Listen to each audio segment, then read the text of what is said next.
Bonjour à tous, comment allez-vous? Bienvenue dans une nouvelle vidéo. Aujourd'hui on se retrouve pour faire la première partie de mon bilan du challenge du tiroir. Si vous n'avez pas vu ma vidéo sur le challenge du tiroir, pas le bilan, sur le challenge du tiroir, je vous la mettrai dans la barre d'infos. En gros, c'est un challenge où je lis des livres que je n'ai plus vraiment très envie de lire dans ma bibliothèque, mais dont j'aimerais me débarrasser, entre guillemets. Je leur redonne une seconde chance en lisant les 50-100 premières pages pour déterminer si j'ai envie de continuer ma lecture ou pas. Et pour, voilà, n'avoir plus que des livres qui me font très envie dans ma palle. Je crois que j'ai 13 ou 14 livres à vous présenter. Le premier livre, je ne l'ai pas retrouvé, je ne sais plus où il est. C'est Leurs yeux se rencontrèrent. C'est donc les premières rencontres de grands couples dans la littérature et ça a été un abandon direct parce que j'ai détesté le principe. Je vois pas le principe de lire les rencontres de personnages célèbres si j'ai pas lu le bouquin. J'ai eu mon premier petit coup de cœur avec La Reine des lectrices de Alan Bennett, qui est l'histoire de la reine d'Angleterre Elisabeth, la reine actuelle, qui se découvre une passion pour la lecture. C'est tout court, c'est 130 pages, mais c'était absolument charmant, adorable, très anglais, et donc j'ai beaucoup aimé cette lecture. J'ai lu Les Cœurs fêlés de Gail Forman, et donc c'est l'histoire d'une jeune femme, d'une jeune fille, elle doit avoir 17 ans, et en fait elle est envoyée dans une espèce de camp de redressement pour jeunes filles à problème, et elle va rencontrer plusieurs autres jeunes femmes qui ont soi-disant elles aussi des problèmes, mais on va dire que les problèmes qu'elles ont, les autres, c'est un petit peu des problèmes de troubles, voilà, alimentaires, etc., boulimie, anorexie, pensée suicidaire, sauf que c'est pas du tout leur place dans un camp de redressement. Je veux dire, la place de personne est dans un camp de redressement, mais elle encore moins. Et du coup j'ai été super touchée par ce bouquin alors que je l'ai trouvé vraiment pas terrible. En fait, franchement il était très moyen, l'écriture était pas vraiment, c'était pas vraiment ça, c'était beaucoup trop court pour le sujet qui était abordé. Mais en fait les camps de redressement pour jeunes filles et comment elle est abandonnée par son propre père qui ne sait pas comment faire avec elle, qui ne sait pas comment se comporter avec sa fille. En fait, elle a aucun problème, c'est juste que sa mère a disparu, donc forcément à l'adolescence, eh ben ça crée des problèmes. Elle a des petits déséquilibres affectifs, mais c'est pas grave, c'est vraiment quelqu'un de sérieux, elle joue dans un groupe, etc. Elle se drogue pas, elle a aucun problème cette gamine, et en fait elle se retrouve en camp de redressement et c'est tellement l'injustice, j'ai tellement trouvé ça injuste. Et en plus les traitements, voilà, dans le camp de redressement, une des thérapies c'est de se faire insulter, les gens sont là pour t'insulter, pour te crier dessus. Si t'as des problèmes de boulimie, les gens te crient dessus et te demandent pourquoi t'es si grosse, pourquoi tu manges, t'es vraiment dégueulasse et tout. Et donc moi, franchement j'ai eu du mal à le lire, plusieurs fois j'étais au bord des larmes parce que c'était vraiment très compliqué comme sujet pour moi. Après malheureusement il n'était pas très bien écrit et bon c'était pas assez poussé pour moi. Meg Rosoff était en probation on va dire à cause du dernier livre que j'ai lu d'elle, que j'ai vraiment détesté, que j'ai pas compris. Donc j'en avais 3 dans ma palle et j'en ai déjà lu 2. J'ai lu notamment Au bout du voyage de Meg Rosoff, donc qui a été publié en 2012, c'est un de ses plus récents et qui était dédicacé par l'autrice au salon du livre de Montreuil 2016. Donc ça faisait un bail qui traînait dans ma palle. Et c'est l'histoire d'une jeune fille, voilà, Mila. Elle a une espèce de talent, c'est qu'elle a 12-13 ans et elle voit ce que les adultes ne peuvent pas vraiment voir. C'est-à-dire qu'elle arrive vraiment à percer les gens à jour et elle va accompagner son père pour un voyage dans l'état de New York, dans l'état de New York, voilà. Pour retrouver le meilleur ami de son père qui a quitté son domicile. Et en fait, de base, je pensais que ce serait un truc vraiment mystérieux, vraiment thriller, et en fait pas du tout. Ça se concentre beaucoup sur les relations parents-enfants, et j'ai trouvé vraiment que c'était très intéressant. C'était très poétique, très bizarre aussi, c'est un peu la patte de Meg Rosoff, c'est qu'il y a des trucs que tu comprends pas vraiment, et après tout s'explique, et en fait la révélation finale m'a vraiment mis les larmes aux yeux et ça m'a vraiment brisé le cœur en fait, ce bouquin. Et en même temps c'était beau d'une certaine manière, c'était vraiment particulier et je saurais même pas comment l'expliquer, mais vraiment c'était une bonne lecture. Ensuite j'ai lu L'ami retrouvé de Fred Ullman, puisque tout le monde a dit quoi? tu l'as toujours pas lu? Et j'étais là, non, personne me l'a demandé de le lire au lycée, donc bah je l'ai pas lu. Et donc c'est l'histoire d'un garçon juif dans les années, quand Hitler arrive au pouvoir, donc 33, qui va être très ami avec un garçon aristocrate allemand. Et c'est vraiment leur histoire d'amitié jusqu'à vers la fin. Où avec la montée d'Hitler, les parents du jeune garçon de Hans vont l'envoyer aux États-Unis parce qu'ils sentent que ça sent mauvais pour les juifs, et donc il va être séparé de son ami. Et voilà, ça c'est la fin du bouquin. Mais ils se rencontrent en 1932 et ils sont séparés 2 ans plus tard, je crois 1934. Et c'est une histoire d'amitié vraiment très très poignante. On arrive au deuxième abandon de ce challenge, c'est le 6e homme de Monica Christensen, puisque j'ai lu jusqu'à 100 pages. Je me suis arrêtée là, j'ai lu quand même tout ça, j'ai lu bien un quart du bouquin, plus d'un quart.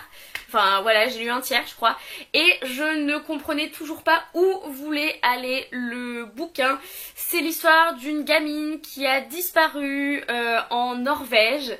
Mais au bout de 100 pages, il se passe toujours rien, on n'a toujours aucun indice sur comment elle a disparu, même c'est vraiment très trouble, c'est très très bizarre.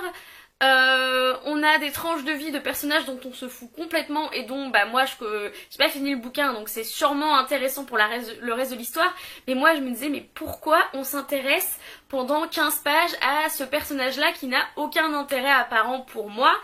Donc voilà, j'ai eu beaucoup de mal, j'ai trouvé ça complètement inintéressant. Malheureusement ça m'a pas du tout prise j'ai pas du tout été prise dans l'histoire, c'est quand même dommage pour un thriller. J'ai lu Ma raison de vivre de Rebecca Donovan, acheté aussi au Salon du Livre de Montreuil 2016. C'est l'histoire d'Emma, elle est un peu la fille parfaite au lycée, c'est-à-dire qu'elle a toutes les activités extrascolaires possibles et inimaginables, elle a une seule amie, elle est très très sérieuse, son but c'est de rentrer à l'université, elle ne laisse pas de place à rien d'autre dans sa vie. Notamment parce qu'elle a des problèmes chez elle, c'est-à-dire qu'elle vit avec son oncle et sa tante et il y a des violences domestiques envers elle. Et donc Evan va arriver à son lycée et il va tout de suite s'intéresser à elle, sauf qu'elle veut pas du tout s'intéresser à lui parce qu'elle sait qu'elle pourra pas vivre cette relation au grand jour ni même n'importe comment, et elle veut pas prendre le risque. Jusqu'à la page à peu près 200, jusqu'au milieu du bouquin, j'ai été vraiment conquise entre guillemets, c'était très très cliché, mais j'étais quand même intéressée parce que je trouvais qu'Emma était très intelligente. Le fait qu'elle veuille pas sortir avec un garçon, etc., ça avait une raison, et c'était pour se protéger et protéger son corps du danger qui était chez elle, qui l'attendait chez elle. Et alors à la page 200, il y a une transformation, une métamorphose, tout d'un coup, on sort avec 10 000 garçons, gna gna, on embrasse machin, et moi j'étais là genre, wait, what? Donc j'ai quand même fini le bouquin, et à la fin ça se finit en un gros cliffhanger, donc j'ai lu le premier chapitre du 2 pour savoir si j'allais avoir ce qui m'intéressait, et non. Il y a un saut dans le temps entre le tome 1 et le tome 2 qui est de quelques mois. Donc ça ne m'a pas du tout intéressée, donc voilà, j'ai abandonné la trilogie, j'ai juste lu le tome 1 et pour moi ça me suffit parce que j'ai demandé à Marion de me spoiler le tome 2 je crois, et ça se barre en cacahuète. Donc voilà, c'était pas une mauvaise lecture, mais c'était quand même vachement cliché, vachement teenage, et je comprends pourquoi il était dans mon challenge du tiroir parce que je pense que je l'aurais pas sorti sans ça. J'ai lu un autre classique, j'ai lu Le joueur d'échecs de Stefan Zweig, et là pareil ça a fait un flop, ça a fait un petit flop parce que j'ai trouvé ça bien écrit. Mais en fait j'avais vu une adaptation du joueur d'échecs une adaptation vraiment très très amatrice dans la section cinéma de mon lycée quand j'étais au lycée, et ça m'avait vraiment chamboulée. J'avais trouvé que la mise en scène était très très bien faite, et donc quand j'ai lu le bouquin, c'est pas que je me suis ennuyée, mais je connaissais déjà l'histoire et j'avais l'impression que j'avais pas le même choc que la première fois que je l'ai vu. C'était tout petit et je me suis quand même fait limite chier. Donc je sais que c'est pas normal de dire ça quand on lit un livre de Stefan Zweig, ce qui m'empêchera pas de lire ses autres livres, il y a aucun souci. Troisième abandon du challenge, j'ai abandonné How to be Good de Nick Hornby, puisque c'est l'histoire d'une femme qui a en apparence tout pour réussir, tout pour plaire, elle a la quarantaine, quarantaine, 45 ans on va dire, elle a 2 enfants, un mari, blablabla. Sauf que son mari est pas très sympathique avec elle, il a pris du poids dans les 10 dernières années de leur mariage, il est vraiment sarcastique, désagréable, etc. Et un jour elle lui dit écoute je veux divorcer. Sauf que du jour au lendemain, il se transforme en mari parfait, voilà. Et il se met à être un peu un bobo, écolo, etc. Genre ses enfants, ils ont chacun un ordi et il décide de donner l'ordi pour les enfants pauvres, un des 2 ordis, etc. Et en fait, c'était drôle d'une certaine manière, mais au bout de 100 pages, bah ça commençait déjà à me lasser. Donc je me suis dit écoute ça sert à rien de le continuer, je pense qu'à la fin elle va finir avec son mari, enfin ils vont, je sais pas ce qu'ils vont faire, mais en gros je me disais là pour moi le livre il était déjà terminé au bout de 90 pages, donc c'était quoi l'intérêt de le continuer? Bah il y avait aucun intérêt. Donc le début a titillé ma curiosité, j'ai rigolé à certains trucs, mais à part ça, c'était pas extraordinaire. J'ai lu un livre extraordinaire, c'est L'héritage des Darceurs de Marie Caillé, le tome 1 qui est du coup l'histoire de Médria qui est la fille unique d'une grande famille noble, les Siartes, mais le jour de son 16e anniversaire, elle manifeste le don qui est l'héritage des Darceurs. Ouh, qui est l'héritage des Darceurs qui était la famille royale il y a 200 ans, sauf qu'ils ont été obligés d'abdiquer et la lignée a disparu. Enfin c'est ce qu'on croit puisque Midria est donc la dernière de sa lignée et elle doit aller chercher un trésor pour rétablir son droit au trône, etc. Et le tome 1 est plein de péripéties, c'est absolument fantastique, les personnages sont pas du tout clichés, ils sont super intéressants, j'ai adoré Oreste et Midria, je me suis beaucoup attachée à tous les personnages, il y avait une forêt maléfique, il y avait des espèces de monstres qui essayaient de les attaquer et tout, c'était vraiment très sympa, donc c'est une des excellentes découvertes de ce challenge du tiroir. Ensuite j'ai lu La Métamorphose de Franz Kafka et là c'est la même chose que Le Joueur d'échecs, what the fuck, je me suis obligée à le lire parce que bah, c'était Franz Kafka et que c'était La Métamorphose, mais alors c'était d'une lenteur et d'une longueur. J'ai pas compris l'intérêt de ce bouquin, enfin si je comprends l'intérêt évidemment, mais alors j'étais très confuse à certains moments. Ouais, c'était la confusion et c'était pas forcément très agréable pour moi comme lecture. Après c'est intéressant, c'est un classique donc voilà, il est lu mais j'ai lu aussi La mécanique du cœur de Mathias Malzieu et là j'ai beaucoup aimé, j'ai trouvé que c'était un conte moderne très poétique et j'ai adoré la plume de Mathias Malzieu, honnêtement. J'étais absolument conquise, j'ai beaucoup aimé ce petit bouquin et je le recommande à 100%. Et donc j'ai lu mon deuxième Microsoft qui est La balade de Pell Ridley et ça c'était aussi un peu particulier, c'était très bizarre mais sympa. C'est l'histoire de Pell Ridley, elle s'enfuit à cheval le jour de son mariage et il va lui arriver que de la merde et au fur et à mesure de la route, elle va rencontrer des gitans, elle va rencontrer un braconnier, elle va tomber amoureuse du braconnier et son frère va être enlevé, enfin c'était vraiment très bizarre. Très honnêtement ça n'avait ni queue ni tête, mais en même temps j'ai bien aimé le personnage, j'ai bien aimé le personnage de Pell Ridley, mais c'est vrai que là c'était très on nageait dans la confusion pendant tout le bouquin. C'était très bizarre, mais ça m'a pas déplu on va dire. Bon c'est pas le livre de l'année, c'est pas le meilleur de Microsoft, mais c'était pas trop mal. Alors pour vous ça fera 2 secondes, pour moi ça fait à peu près 2 semaines puisque j'ai complété le challenge du tiroir et donc je vais vous présenter vite fait les derniers livres que j'ai lus. Alors nous avons My Heart and Other Black Holes de Jasmine Warga qui est l'histoire de 2 jeunes gens qui veulent se suicider et donc ils cherchent un partenaire de suicide et ils se trouvent, voilà, et il y a une romance et je vous laisse voir s'ils vont se suicider ou pas. C'est très perturbant. C'était pas mal écrit mais c'était pas non plus le livre de l'année, ça aurait pu être beaucoup plus poussé. J'ai trouvé que ça arrivait beaucoup trop vite comme dans la plupart des young adults puisque genre il se passe 3 semaines seulement qui fait que une décision quand même qui est pas anodine comme le suicide est remise en question. Surtout quand ça fait des années que la personne songe à se suicider. Donc j'ai trouvé ça très étrange et par moments assez mal fait. Après en général c'était une lecture qui passait, voilà, mais c'était pas la lecture de l'année. Ensuite malheureusement j'ai abandonné 3 livres. J'ai abandonné Fille de lune, Naïla de Brume de Elisabeth Tremblay au bout de 100 pages parce qu'en fait il n'y avait aucun intérêt dans le sens où les 100 premières pages étaient sympas. mais je voyais pas où ça allait et j'avais pas envie de lire la suite en fait, tout simplement. C'était pas mauvais, c'est juste que c'était pas du tout ce que j'avais envie de lire. Et ensuite j'ai lu les 3 premières pages de tout ce que j'aimais de Siri Husvet et j'étais là, non, bon voilà, non.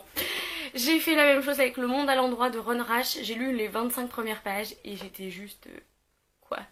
Pourquoi? Je ne comprends pas l'intérêt de ce livre, donc voilà. Les seuls passages qui m'intéressaient c'était ceux où c'était l'hôpital de campagne dans les années 1850, voilà. Ce qui est un petit peu gênant parce que je pense pas que ce soit ça tout le bouquin. Après mes 3 abandons, j'ai enfin réussi à lire un livre, c'est Life Unaware de Cole Gibson. Qui était un cadeau d'anniversaire d'il y a 2 ans de la part de Marion de la chaîne Entre les lignes, donc ça me tenait vraiment à cœur de pouvoir le lire puisque c'était quand même un cadeau. Et c'est l'histoire d'une jeune fille qui est parmi les populaires de son lycée et elle raconte de la merde sur le dos de tout le monde, voilà, il faut le dire.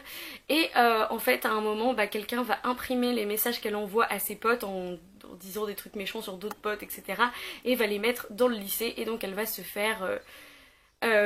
traité de salope, etc. Et puis être blacklistée, c'est le titre en français. Et j'ai beaucoup aimé les 200 premières pages, donc sur 284 c'est beaucoup, mais la fin c'était n'importe quoi. Mais les 200 premières pages, honnêtement, ça m'a vraiment touchée comme histoire, j'ai trouvé ça vraiment intéressant, ça m'a rappelé des trucs qu'on pouvait vraiment voir dans la réalité. Les gens qui passent du tout au tout, voilà, ils l'adorent et le lendemain quand ils se rendent compte qu'elle est pas si parfaite que ça et qu'elle dit des trucs sur le dos des autres, ils sont là, tu ferais mieux de te suicider quand même, voilà. Et je trouve que c'est important d'avoir écrit un livre là-dessus puisqu'il y a des gens qui ont eu cette descente aux enfers aussi et qui se sont effectivement suicidés, des jeunes femmes, des jeunes hommes, surtout aux États-Unis, mais pas que. Donc je trouvais que c'était un sujet vraiment intéressant à aborder et j'ai bien aimé les 200 premières pages. Après, à 200 pages, il y a un tournant où ça se transforme en teen comedy. Voilà, c'est une rom-com pour les ados à la fin. Avec limite le bal de promo, etc. Et j'étais là, ah, quoi? Donc voilà, vers la fin, ça est devenu du grand n'importe quoi pour moi. C'est dommage parce que ça partait vraiment pour être une très bonne lecture. Mais voilà, vers la fin, non. Juste non. Lecture commune avec Justine de la chaîne Red Blue Moon. J'ai lu Wonder Woman de Leigh Bardugo, l'histoire de Diana qui est Wonder Woman, mais elle n'est pas encore Wonder Woman, elle n'a jamais quitté l'île des Amazones, etc. Il faut qu'elle fasse ses preuves et il y a une jeune femme qui s'échoue, enfin son bateau coule et Diana va aller la sauver. Et ensuite elle va se rendre compte que cette jeune femme fait partie de la lignée des Warbringer, qui est la lignée de Hélène de Troie, qui en fait c'est quelque chose dans leur sang qui provoque des guerres. Et c'était vraiment très très intéressant, j'ai beaucoup aimé ce truc de Warbringer, j'ai beaucoup aimé le fait qu'elles essaient de réhabiliter l'image de Hélène de Troie, c'était vraiment très très sympa. J'ai beaucoup aimé l'alchimie entre les deux filles, entre... Alia et Diana, c'était une très belle histoire d'amitié. Après quand Nîmes s'est rajouté, c'était aussi très beau, il y avait beaucoup d'humour, beaucoup d'action qui était très très bien décrite parce que Leigh Bardugo, voilà, elle sait très bien décrire l'action. Franchement j'ai beaucoup aimé cette lecture, c'est une de mes meilleures lectures de ce challenge, j'ai eu raison de m'y accrocher un peu et merci à Justine de m'avoir poussé grâce à la lecture commune à vraiment m'engager dans le bouquin parce que vraiment les 40 premières pages, les premiers chapitres, j'étais vraiment pas dedans, j'ai trouvé que c'était lent, que c'était voilà pas très intéressant et après quand t'es dans l'action, quand voilà l'histoire commence à se mettre en place, c'est vraiment très très sympa. Et enfin ma dernière lecture, c'est celle que j'ai finie hier soir. J'ai un peu triché, c'était pas le 30 juin, c'était le 1er juillet, mais bon. On me pardonnera je pense. C'est le tome 1 des Éveilleurs de Pauline Alphen. C'est l'histoire de 2 jumeaux qui vivent dans Salicande, c'est le nom du tome 1, qui est cette espèce de vallée, en fait c'est une des 3 vallées qui a été sauvée de l'apocalypse, plus ou moins, disons-le comme ça en fait, on est au 22e siècle et il y a quasiment plus personne sur Terre, plus beaucoup d'humains qui ont été décimés par la peste verte, par le fait d'être accro aux drogues, par le fait d'avoir détruit la planète notamment, et des gens, les riches, qui sont partis s'installer sur une autre planète. Et alors on a le cas des deux jumeaux qui vont apprendre, qui vont grandir et on va découvrir certains pouvoirs chez eux et on découvre toute une mythologie en fait. C'est compliqué à résumer parce que c'est 514 pages et il se passe quasiment rien. C'est une très très grosse introduction à la saga mais en même temps c'était passionnant. C'est-à-dire que voilà, c'est un poche, c'est écrit quand même relativement petit, on va dire. Et je l'ai lu en une journée. J'ai été accro, j'ai continué à le lire, à le lire, à le lire quasiment sans m'arrêter. J'ai vraiment adoré les personnages, adoré la plume qui était super poétique. J'ai hâte de lire le tome 2, mais bon, je vais pas faire comme pour l'héritage des Darkseurs où je suis allée chercher les tomes 2 et 3 direct, puisque là il y a quand même 4 ou 5 tomes. Mais c'était une très très très bonne lecture. Et pour le challenge du tiroir, j'ai lu et ou abandonné 20 livres. Je crois qu'en tout j'ai abandonné 6 livres et donc j'aurais lu 14 livres peut-être pour le challenge du tiroir, ce qui est pas mal. Les autres vont jarter, c'est-à-dire que ils vont être donnés ou vendus. Toute la pile que j'avais fait, la plupart j'étais là, non mais j'ai pas envie de les lire en fait, et c'était me forcer. Et donc là j'ai vraiment lu des livres qui me tentaient, des livres qui voilà qui m'attiraient un minimum, et je suis contente d'avoir fait le challenge. J'ai moins 43 livres dans ma bibliothèque du coup, avec 20 livres lus ou abandonnés et 23 livres qui ont même pas été commencés mais qui me faisaient pas envie. Donc voilà, ça fait un peu de place dans la bibliothèque, elle respire, donc c'est chouette. J'espère que cette vidéo vous aura plu, j'espère qu'elle était pas trop brouillon, peut-être un petit peu quand même, mais en même temps parler de 20 lectures en une vidéo, challenge, voilà. Dites-moi dans les commentaires si vous avez lu certains des livres que j'ai lus, si vous êtes d'accord avec moi ou si vous n'êtes pas d'accord avec moi, n'hésitez pas à m'en parler, votre avis sur les livres m'intéresse toujours. En attendant une prochaine vidéo, lisez bien, amusez-vous avec vos lectures et bisous.